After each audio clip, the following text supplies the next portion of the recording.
Since I've never been a big sleeper, every little sound wakes me up, including creaking floorboards, distant vehicle alarms, and the wind shaking the trees outside.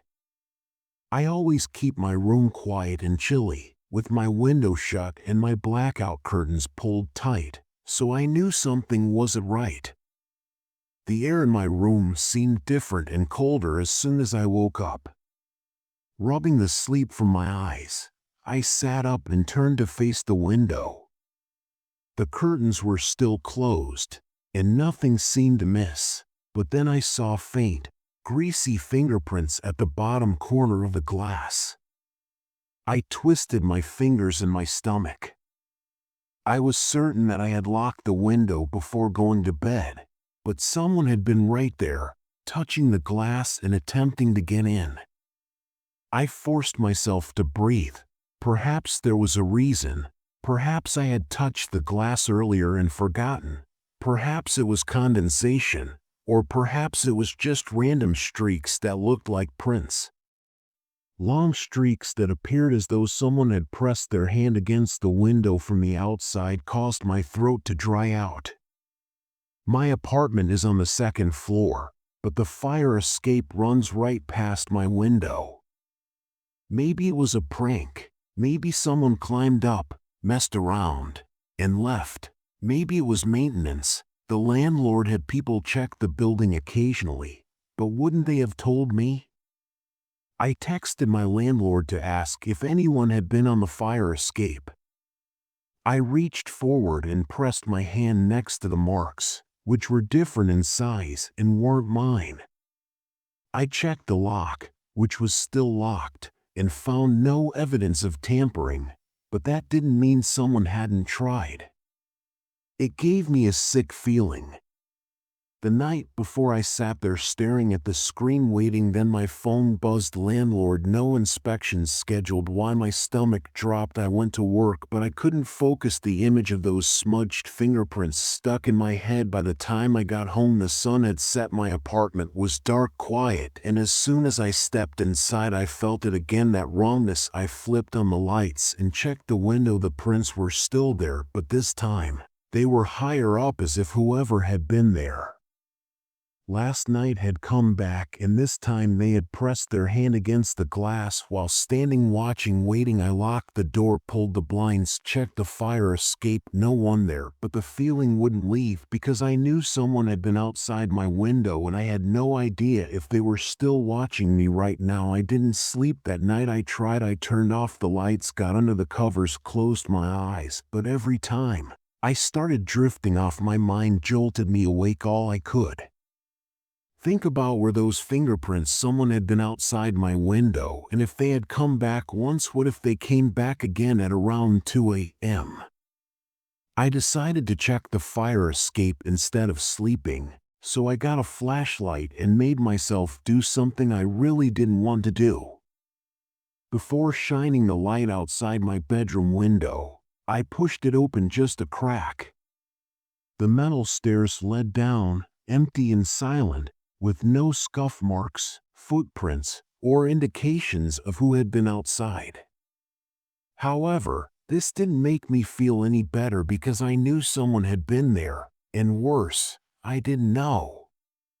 When I cleaned the window the following morning, I took pictures first, just in case, and then I used disinfectant to scrub away the greasy imprints. I convinced myself that whoever it was had grown bored and moved on, and I even managed to get some sleep that night. However, when I woke up the following morning, I noticed that the fingerprints had returned, and this time they were higher up, smeared along the glass as though someone had leaned in closer, pressing their face against the window. I stumbled back, my heart thumping in my ears. But I knew that this wasn't normal. Someone was testing me while I waited for something. I called my landlord again, asking if they were certain that no one had been on the fire escape, but I could ask the maintenance guys why someone was touching my window. "You want me to contact the police, landlord?"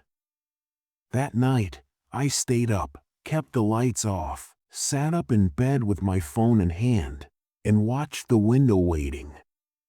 Nothing happened, at least not at first, but then around 3 in the morning, I wondered if I should even tell them that there were handprints on my window and that I hadn't really seen anyone.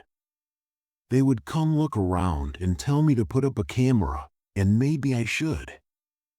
I heard a gentle, purposeful tap on the glass, and I stopped breathing. The sound was cautious, as if someone was checking to see if I was awake, and I sat there, frozen in terror, staring at the shadowy figure just beyond the curtains. I had two options, either stay motionless or confront whoever was outside, so I chose the second option. Slowly, but surely, I reached for my phone and turned on the flashlight, aimed it at the window, and something moved. A shadowy figure ducked away from the light. I heard heavy, fast footsteps as they ran down the fire escape, and by the time I reached the window, they were gone. I called the police again, this time with documentation, and I showed them the fingerprints, and they checked the fire escape, finding no evidence of forced entry or security cameras pointing in the right direction. The police didn't stay long. They asked the standard questions, such as whether I had seen anyone hanging around the building, if I had received any strange messages or threats, and if I had any enemies. I told them not to all of them. Someone had been outside my window, and they weren't just passing through, they had been watching me, perhaps waiting for an opportunity or a mistake. But one thing was certain, they were going to return. I had no idea who was doing this, why, or worse, if they did. The officer I spoke with, I believe his name was Martinez, gave me a flimsy assurance before leaving, saying, "If they try again, call us immediately." I knew better because this wasn't random. Whoever was outside my window was targeting me. And I didn't sleep at all after the cops left. I sat on my bed, gripping my phone like a lifeline, and stared out the window.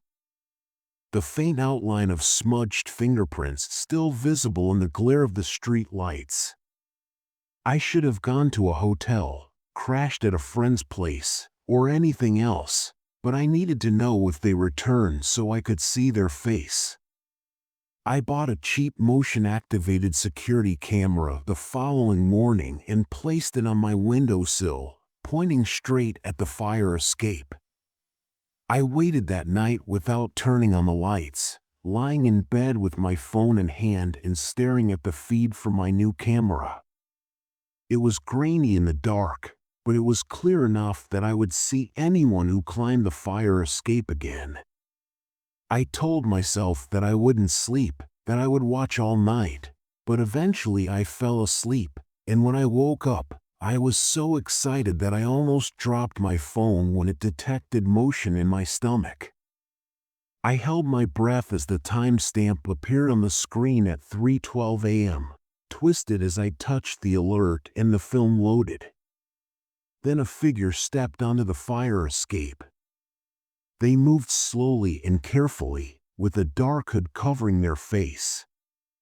They leaned toward my window and pressed a hand against the glass.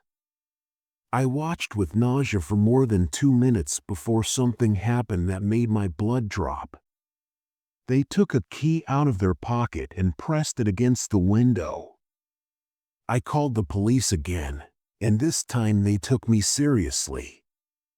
They looked through the building and checked the footage, asking if I had given a key to anyone recently. No. I had no idea where they got it. Did they steal it, made a copy, and found one that I was unaware was missing? The police had no answers, but they did have advice. Pack your bags and stay somewhere else for a few days. The file arrived a minute later, and I hesitated before opening it because I wasn't sure I wanted to see it, but I had to. The footage was clearer than mine, showing the fire escape outside my window and the dim glow of the street lights below. At first nothing happened, but at 3:12 a.m., someone stepped into frame, not just me. Martinez said, "This time I listened." I left that night to stay with a friend across town, barely slept, and 2 days later, my landlord called. "You're not going to believe this," he said in a voice tight with unease.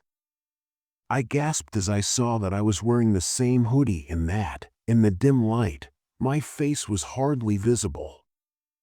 I watched in horror as I approached the window of my own bedroom and pressed a hand against the glass before carefully taking a key out of my pocket and pressing it against the window. I let my phone fall. That wasn't me, and I hadn't gone back or been close to my apartment, so how come I don't live there anymore? I packed up and left the same day I watched the video, and I have no idea how they did it since they looked just like me. How they were aware that my window was locked, but I do know that whatever was outside was attempting to replace me rather than break in, and I got out of there before they could.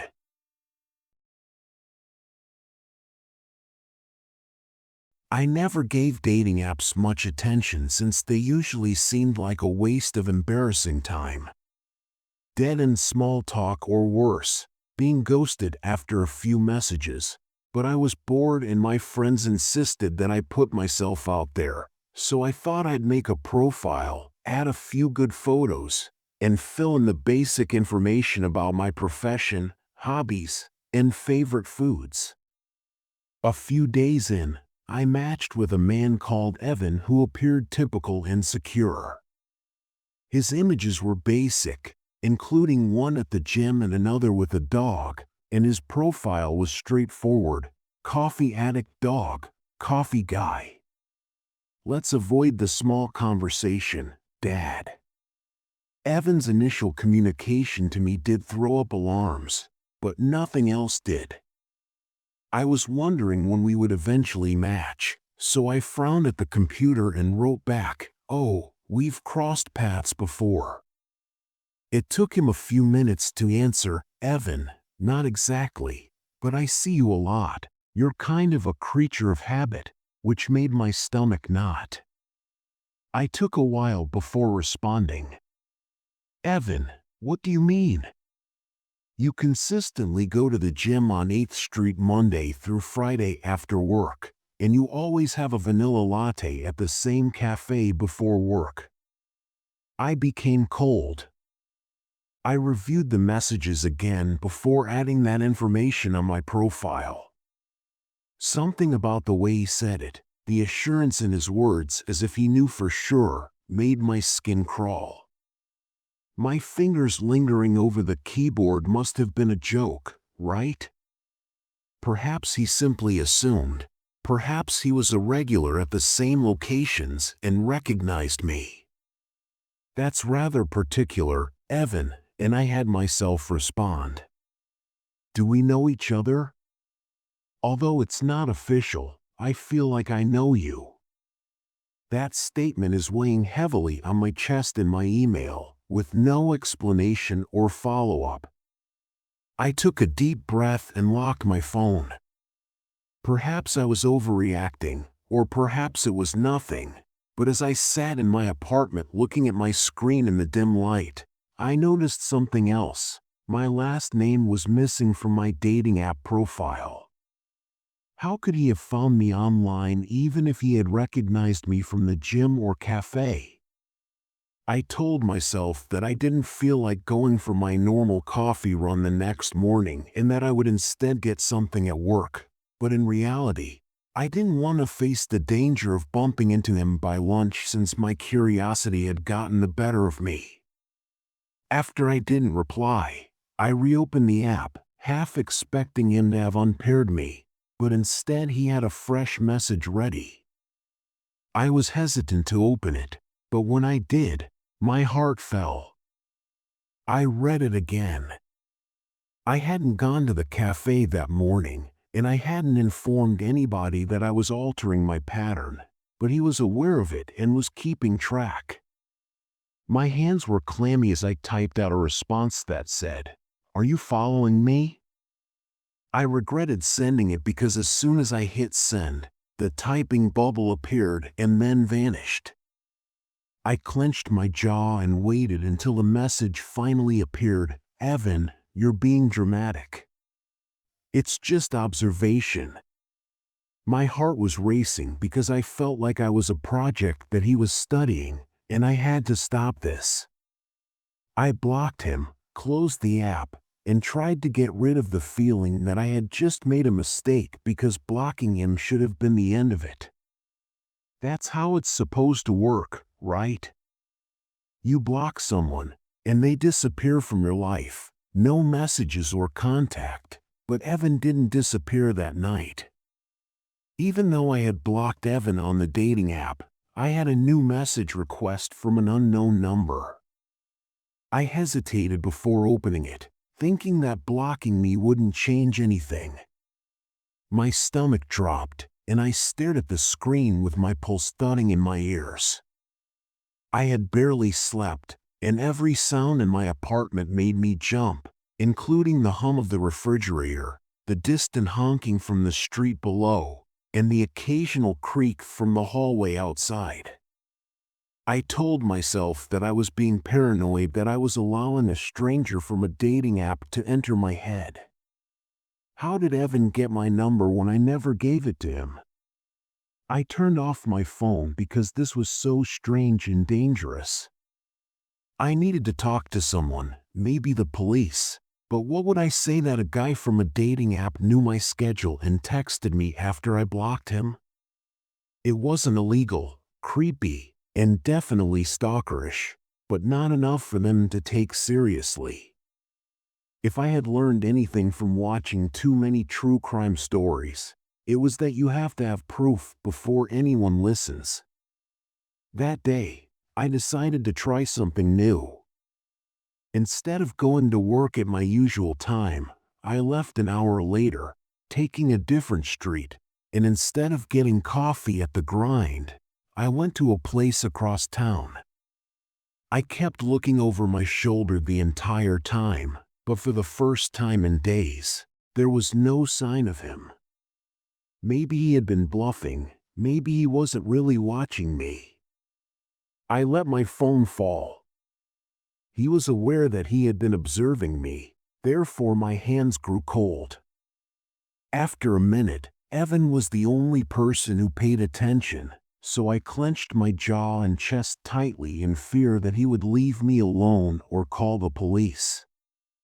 I forced myself to breathe while gripping the edge of my kitchen counter, and my stomach twisted as I stared at my phone, my mind racing. I needed to end this. I thought he would stand back and see how serious I was, but instead he sent me a message that chilled me to the bone. I stumbled back, my heart racing, and rushed to the window, pulling the blinds open as I saw a picture of my apartment building taken from the street directly below my window. The street was almost deserted, with no sign of him, but the message was clear. He was here, watching, waiting, and he wasn't going anywhere. I slammed the blinds shut, my heart hammering in my ears. This wasn't just creepy anymore. It wasn't just unsettling messages or a guy knowing too much about my schedule. Evan was outside my apartment. I made myself think that I needed to do something, and calling the police was the obvious option.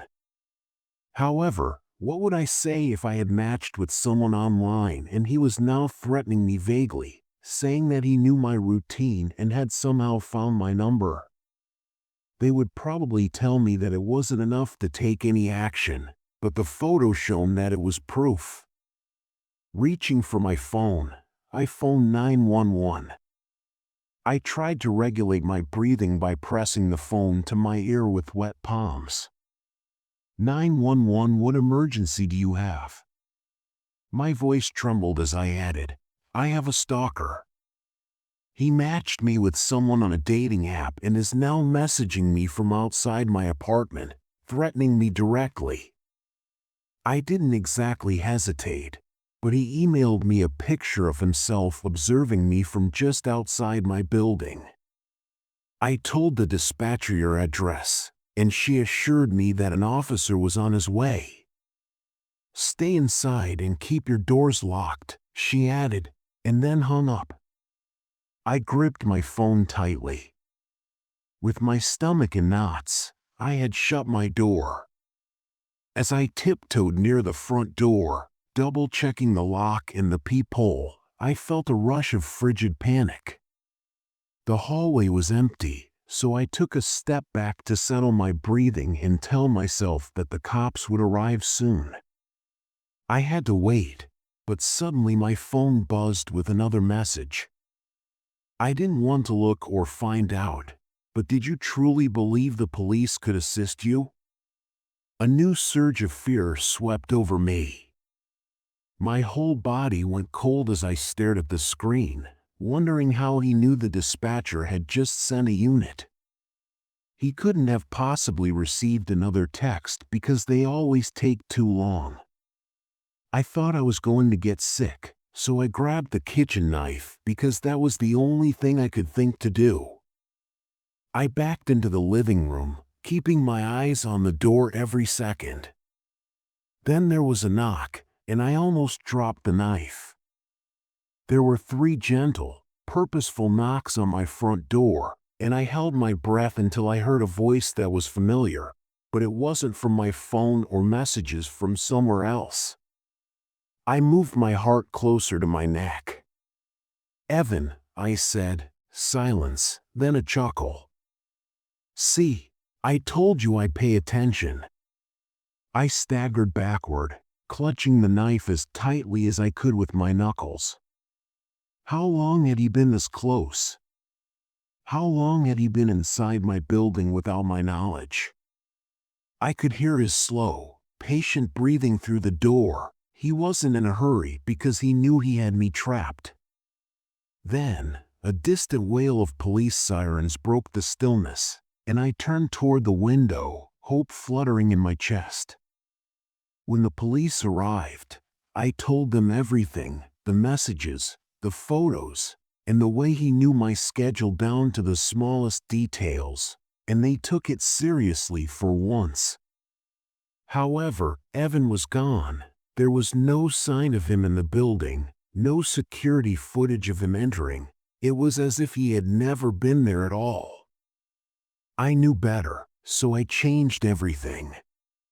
After that, I moved apartments, changed jobs, got a new number, deleted all of my social media accounts, stopped using dating apps, and for weeks, I hardly slept in anticipation of another text or message. Another picture demonstrating that Evan had located me again, but it never materialized, and I still don't feel secure because Evan was meticulous, had everything planned, and spoke to me through the door that evening as though he had done this before, was still watching, and would do it again.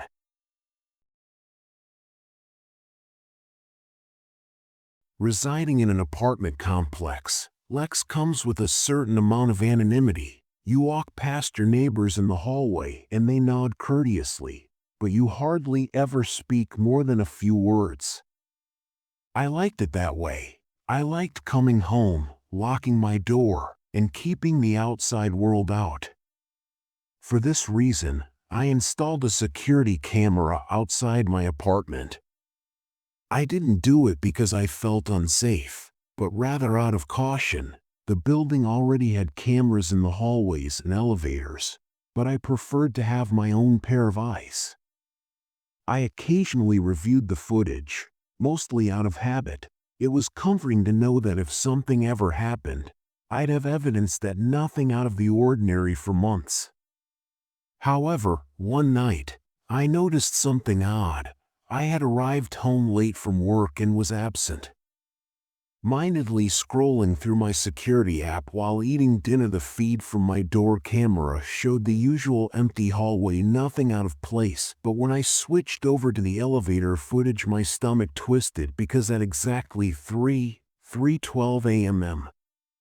A man stepped out of the elevator and stood in the hallway. He didn't move, he didn't knock, he just stood there facing my door. I watched, expecting him to do something, to press the wrong doorbell, to turn away, to leave, but he didn't. For 7 minutes he stood motionless. Then, without a word, he turned and got back into the elevator. I would have never known. I hadn't heard a sound. My building was quiet at night, the kind of place where the only noises came from the occasional footsteps of a neighbor coming home late. But I had never noticed anyone lingering outside my door. Before I rewound the footage and watched it again, looking for any details I might have missed. The man was tall, wearing a dark hoodie. With the hood up, his face was obscured, but his posture was unnerving, completely still, like he was waiting for something or someone. I told myself it was just a fluke. Maybe he was drunk, maybe he had the wrong floor, maybe. But then curiosity turned into dread. I started scanning through the security logs, checking past footage for the last 2 weeks. The same guy has been doing the same thing every night around 3:12 a.m. He had been standing outside my door every night, watching, and I had never noticed. I slowly turned my head toward my apartment door, half expecting to see someone standing on the other side. But my breath felt shallow and my fingers were clenched around my phone as I stared at the screen. I had no idea who he was or what he wanted, but one thing was certain: he wasn't going to stop. That night, I didn't sleep. Instead, I laid in bed and stared at the ceiling while holding my phone tightly. By 3 in the morning, the slightest noise from the corridor sent shivers down my spine, and every creak in the apartment made my pulse race. At precisely 32 a.m., I was fully awake and monitoring the live stream from my security camera. The hallway was deserted, and the seconds passed slowly and oppressively. The elevator doors opened, and he stepped out. I held my breath even through the grainy security footage. His dark hoodie and his immobile posture made me feel as though I was suffocating. He wasn't here to visit someone else, he wasn't lost, and he wasn't here for me. I should have called the police, grabbed my keys, and run, but I was unable to do either. Instead, I sat there, paralyzed, watching the seconds pass by. 1 minute, 2 minutes, and 5 minutes. I considered calling out to him to leave, telling him I could see him, but what if that made matters worse? He turned, walked back into the elevator, and vanished after 7 agonizing minutes. I let out a shaky breath, my whole body trembling. This wasn't normal, and I couldn't ignore it. I had to do something, so the following morning I went straight to the building manager's office. His name was Kevin, and he was a man in his 60s who always smelled like coffee and cigarette smoke. He began shaking his head after I had barely finished explaining half of what had transpired. "Yeah, that's not right," he said, stroking his chin. "You got the footage?" I opened the video on my phone and gave it to him. As he watched, his face darkened. I acknowledged that I didn't remember this neighbor. We keep track of every renter and visitor who enters the property, so if this person is coming in every night, we'll know how to. I nodded, holding onto the edge of his desk with my fingers. "Could you check the logs to see whether Hyun is a resident?" I watched over Kevin's shoulder as he quickly typed on his computer and brought up a list of key card entries. Every time someone used their fob to enter the building, it was recorded, and a screen flickered as it loaded the logs for the previous week. My heart was racing as I looked for the answer, and then I realized that the elevator camera had caught him, but the entry logs hadn't. He wasn't using a key card to get inside. He had never scanned in. He was simply there. I stepped back, my skin crawling. How could it be? Kevin scowled. Maybe he was sneaking in behind people as they opened the door, or he stopped. I followed his eyes back to the television, all the while feeling sick to my stomach. The video showed the guy entering after peering at my door, and the doors closing, but there was no sign of him leaving until I took a deep breath. So where in the world is he going? The man never utilized the elevator to go back down. Kevin didn't respond as he was unaware that I had closed all the windows and doors that evening. Every time the wind shook my balcony at 3:10 a.m., I pushed a chair under the doorknob, my pulse pounding. The corridor was deserted when I activated my security feed, so I tightened my hold on my phone. 3:12 a.m. The elevator doors opened, and the man emerged. He took a step forward this time, and then another, and I felt my breath catch. He had never moved before, never come very close, but now he was approaching my door. I fumbled for my phone, my hand shaking, and dialed 911, 911. "What emergency do you have?" I was whispering to the man outside my apartment. "He's been coming every night, and he's standing right there. Please, please, send someone, stay on the line." He was just a few feet from my door when he reached for the handle, and I barely had time to react before the hallway camera cut to static. The screen flickered black for a moment, then went completely blank. I stared at my phone, my pulse pounding in my ears, and I gripped it tighter. "Hello," I said to the dispatcher.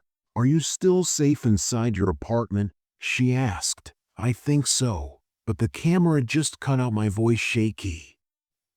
I returned my focus to the hallway and listened, but my breathing was too loud and the quiet was so loud that I had to strain my ears to hear anything, like a footstep or someone attempting the handle, but all I heard was a steady, purposeful knock. My heart almost stopped when I heard 3 steady knocks on the wood in my apartment. I swallowed hard because he had never knocked before. I looked at the door, half expecting the knob to turn, but instead I heard footsteps that made my stomach drop. They were slow, measured, and paced right outside my door, as if he knew I was inside and was too afraid to move. The dispatcher's voice jolted me back, and I flipped back to the hallway camera feed in the hopes that it would return. The screen flickered, and then the feed came back, but the hallway was empty. I blinked, and I heard him knocking. "Hume's gone." I whispered, "I don't know where he went," and the pacing had stopped. The hallway was silent, but I knew he was still nearby. But then something made my stomach turn. I checked the elevator camera, and the man had always left in the same way, getting back in the elevator and vanishing, but tonight there was no footage of him ever entering. I stared at the screen, my fingers numb, wondering, if he wasn't in the hallway anymore, where the hell did he go? Its officer was summoned by the voice. "Daniels, are you inside?" We received a call from dispatch. When I eventually managed to open the door, 2 cops in uniform were standing outside asking whether I was all right. My hands were trembling so badly that I fumbled with the latch twice. Officer Daniels inquired while looking around the corridor. I shakily breathed. "I don't know, he was just here." He knocked and then paced outside my door, but when the camera returned, he was gone. The cops looked at each other, and we had already inspected the stairwells and halls. Daniel remarked, "No sign of anyone." I combed through my hair in an attempt to make sense of it. We even looked through the elevator records, I'm sure. No unlawful key card scans were added by the other officer. I shook my head, saying that there was no unexplained movement inside or outside the building. He had been here for weeks, so we'll look at the surveillance tape. Daniels promised that we would identify the person if they have been knocking on your door every night. I nodded while continuing to hold my phone. I read through the security records as you requested when Kevin, the building manager, contacted me the next morning. His voice was softer than normal, so I sat up and paused again. We found nothing, which made my stomach sink. There was no video of him at all, and Kevin went on, not in the elevator, nor in the hallways, so I shook my head and gripped the phone even more tightly. I saw him. He was there. The sister system doesn't lie, so if someone had been in the building, we would have seen them. Kevin paused, but I opened my security app and scrolled through the saved recordings, finding that every video of him standing outside my door every night was still there. However, now something was different. When the elevator doors opened at 3:12 a.m. the night before, the hallway was deserted, and I could see my breath catching in my throat. I knew what I had seen. I had seen him leave and knock on my door, but now there was nothing, as if he had never been there at all. I sat frozen, staring at the screen, my mind racing. Over the phone, Kevin's voice cracked. Maybe you should spend a few nights somewhere else just to be safe. I took a deep breath and said, maybe I should pack a bag and stay at a hotel that night rather than checking my security feed or looking at my phone. I just switched on the TV, shut the door, and tried to act as if nothing had occurred. The next morning, I received an email from the building security firm with a basic system update warning. I quickly read it and saw that it spoke about automatically deleting corrupted video from my stomach.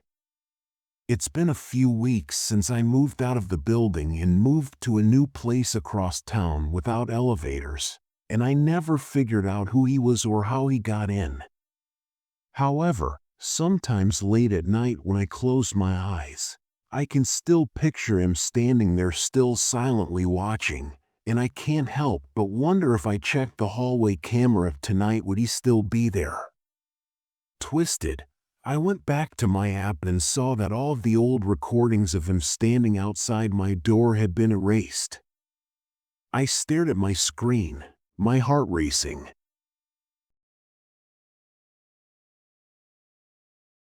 The idea came to me while I was watching a video about home security. Some ex-burglar was explaining the easiest ways people get into apartments, and one of the first things he mentioned was spare keys. People think they're being clever, he said, shaking his head, but burglars know exactly where to look under the mat, inside a fake rock on top of the door frame. It's the first thing we check. I glanced at my own doormat and felt a weird itch of curiosity. How many people had lifted it hoping to find a key?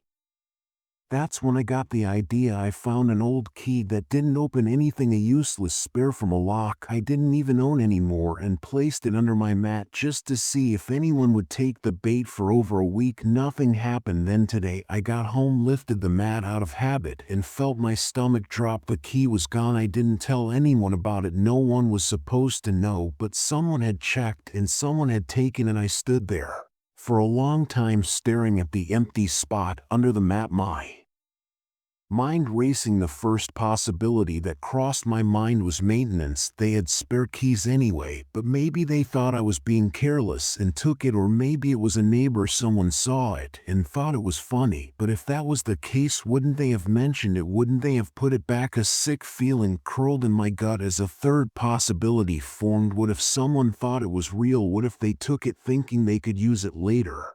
I turned around, scanning the hallway. It was empty normal, but suddenly it didn't feel that way. I pulled out my actual key, unlocked my door, and stepped inside, quickly shutting and locking it behind me. I walked through my apartment, checking every window, every closet. Nothing was out of place. There were no indications that anybody had entered.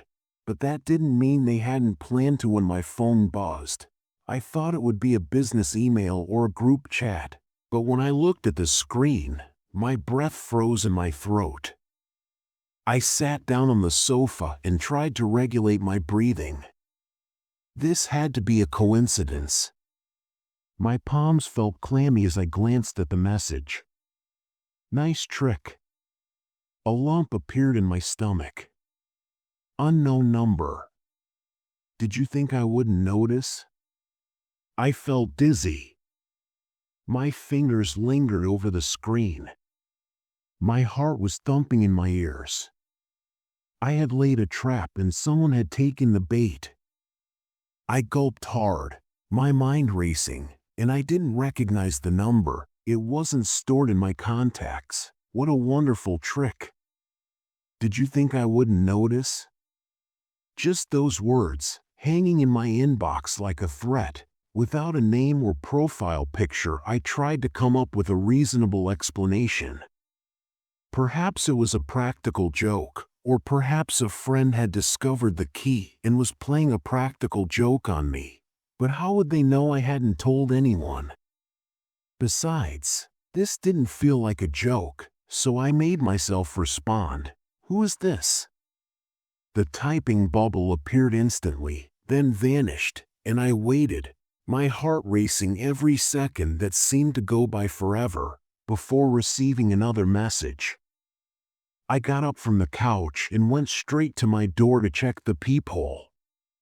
The hallway was empty, so I threw the deadbolt, secured the chain, and then went to check my windows locked. The logical part of me kept saying, this is just some __ messing with you. But the deeper part of me was drowning under the weight of something worse, because if they had found the fake key, it meant they had lifted my mat, which meant they had stood at my door. I tried shaking it off, but curiosity can be dangerous. I called the cops as my fingers were hovering over the keyboard. I nearly did, but what if someone stole a key that didn't open anything? Someone sent me a spooky text, telling me to block the number and move on. Perhaps I should have, but instead I did something dumb and texted back, "What do you want?" I regretted sending it, and the response came almost instantly, unknown number. I wanted to see what you did next, so I got up so quickly that my chair scraped the floor, and I wasn't going to sit here waiting. Before I could call, my phone vibrated once again, so I looked through it and discovered my buddy Matt's contact information. A picture of my stomach. My front door was twisted as I tapped to open it. It was taken from just down the hallway from a low angle, as if someone had squatted down to take it. I felt like I was going to throw up, so I ran back to the peephole, which was still empty, but I knew better now. They had been watching and waiting, and they wanted me to know it. I backed away from the door, my pulse pounding in my ears. Whoever it was, they had been at my door, taken the fake key, had my number, and were now watching me. I forced myself to take a slow, shaky breath. I scrolled to Matt's contact again, my hands shaking, and just as I pressed the call button, another text came in, an unknown number asking for help. I almost dropped my phone, but this wasn't possible. I turned toward the nearest window and pulled the blinds open. The street below appeared normal, with a few cars parked along the curb, and no one standing around, but they weren't there. Before Matt answered, the phone rang twice. "Hey man, what's up?" I swallowed hard. "Someone is playing tricks on me," he said. I spilled out the fake key, the texts, and the picture from my hallway. He was silent for a while. "Are you at home? Are your doors locked?" I checked the peephole again, but nothing. "What should I do?" "You need to leave," Matt said. "Come to my place right now." He was correct, but the thought of opening my door made my stomach turn. I couldn't get rid of the feeling that I wouldn't be alone the moment I stepped outside, so I made myself get up and got my phone, keys, jacket, and anything else I might need. I stood at the door and listened to the silence. I took a deep breath, slid the chain off, and unlocked the deadbolt. The second I turned the knob, my phone buzzed again. I glanced down at the screen. Unknown number. "See you soon." Every hair on my body stood on end. No, I wasn't doing this. I wasn't going outside. Instead, I relocked the door, backed away, and called the police. This time I wasn't second-guessing. The cops arrived within 15 minutes. I stayed on the phone with the dispatcher the entire time, keeping my voice low, my ears tuned to every sound outside my door. When I finally heard the knock, a real knock followed by police, I nearly collapsed from relief. I opened the door to two uniformed officers, both of them scanning the hallway. "Are you the one who called?" one of them asked. I nodded, gripping my phone so tightly my fingers ached. "Yes, someone's been watching me, sending me messages. They were out here, right here." They asked for details. I told them everything. One of the officers took my phone, scrolling through the texts. His expression darkened. "And you have no idea who this could be?" "No clue," I said. "I don't recognize the number, and I never told anyone about the key." The other officer walked down the hallway, checking around. "No cameras in the building." I shook my head. "Just in the lobby. Nothing up here." The first officer handed me back my phone. "You should file a report, and you need to be careful." I exhaled slowly. "So that's it. There's nothing you can do." "We'll run the number, but if it's a burner, it won't lead anywhere." He admitted. "Do you have somewhere else you can stay for the night?" I nodded. "Yeah, my friend's place." "Good," he said. "Pack a bag and go now, and if you get any more messages, call us immediately." I did exactly what they said. I packed the bag and left. My breathing wasn't correct until I got inside my vehicle and locked the doors. As soon as I drove away from the curb, I looked in my rearview mirror and saw a dark figure standing at the far end of the street. I wanted to think it was a coincidence, but I knew better. Hood pulled up, standing too still, observing my vehicle, leaving my hands locked around the wheel, my heart slamming in my chest. After staying at Matt's for a few nights, I stopped receiving messages, changed my number, and did everything I could to blend in with whoever was watching me. For a while, it worked, but last week, I stopped by my old building to pick up some mail that had been sent to my old address, and as I was leaving, I noticed something.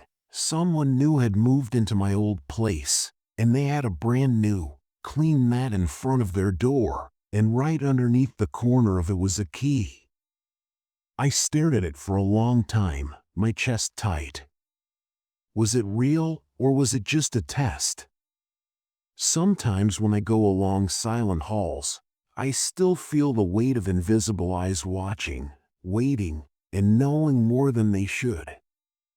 I have no idea who put the bogus key under my mat that day, who stole it, or even whether they ever left.